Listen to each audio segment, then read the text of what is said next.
Olá, irmãos. Vamos dar continuidade com o estudo da lição. Hoje, segunda-feira, 14 de outubro de 2024. A palavra se fez carne. No versículo 14 do capítulo 1 do livro de João, está escrito assim: E a palavra se fez carne e habitou entre nós. Vimos a sua glória, glória como a do unigênito do Pai, cheio de graça e de verdade. Essa glória nós vimos em Jesus Cristo, né?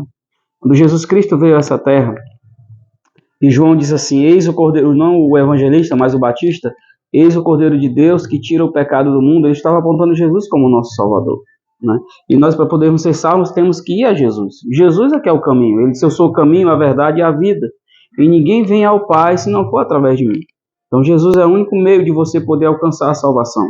Nós não somos salvos pelas obras, nós somos salvos pela fé em Jesus, diz o apóstolo Paulo, né? Nós somos salvos pela graça, mediante a fé.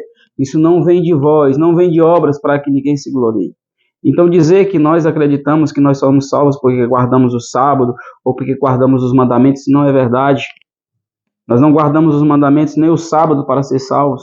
E Jesus deixa bem claro isso, que a salvação é unicamente pela fé, mediante a graça de Cristo.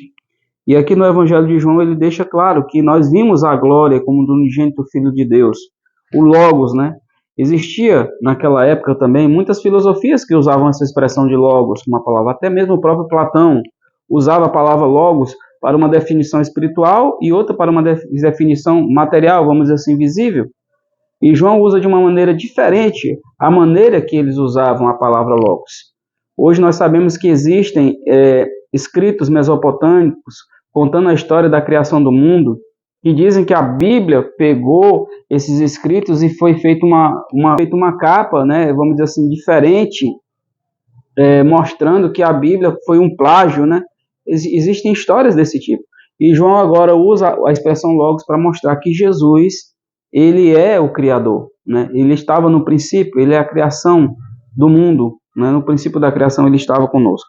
E aqui diz, João usa esse termo logo de uma maneira completamente diferente, né? Ele defende que a verdade, o logos, não vem de um conceito hétero e abstrato que flutua entre o céu e a terra. Ele não usa dessa maneira, né? Ele mostra que Jesus já existia. O Evangelho de João nos traz esse conceito, que Jesus estava no princípio da criação, mas ele já existia. O apóstolo indica que o Logos se fez carne e habitou entre nós. Então ele deixou o céu, se encarnou em Jesus Cristo, né, o Messias, e você percebe que ele não começa o Evangelho falando de Jesus ou chamando o Jesus de Messias e tal. Não, ele começa falando do Logos, a palavra se fez carne, encarnou num ser humano e veio agora viver entre os seres humanos, para nos mostrar o quanto ele é um Deus de amor, um Deus de misericórdia, um pai preocupado com seus filhos. E aqui a gente percebe que João estava se referindo ao Êxodo 25:8, né? Ele tabernaculou, ele deixou o céu e veio aqui morar e criou uma barraca, né? Fez uma tenda para habitar no meio do seu povo. Essa é a expressão usada. Quando Deus disse aos israelitas que fizessem um santuário para que ele pudesse habitar no meio deles, o próprio Moisés colocou que como poderíamos fazer um lugar para que Deus habite, né? Se Deus, é impossível disso acontecer, né?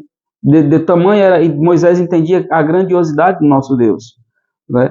Mas Deus pede agora que Moisés faça um santuário de acordo com que ele ia dar as instruções para que Deus estivesse no meio do seu povo. Deus tem prazer em estar no meio do seu povo, aquele que o ama, aqueles que o adoram em espírito e em verdade. Não são todas as pessoas que fazem isso, entendeu? Mas Deus tem o desejo de salvar todas as pessoas, porque Ele ama todas as pessoas. Na realidade, Ele já salvou todas as pessoas. É interessante nós pensarmos que existe uma condição para isso. Nós precisamos aceitar o que Jesus fez por nós, para nós realmente alcançarmos a salvação eterna. Aqui nos diz, irmãos, que Jesus, o Filho de Deus, assumiu a sua forma humana para que viesse dar a sua vida por nós, pagar o preço do pecado, porque o salário do pecado, diz lá em Romanos 6:23, o salário do pecado é a morte, mas o dom gratuito de Deus é a vida eterna em Cristo Jesus, nosso Senhor. Se você quer ir para o céu, se você quer alcançar salvação, você precisa ir a Jesus.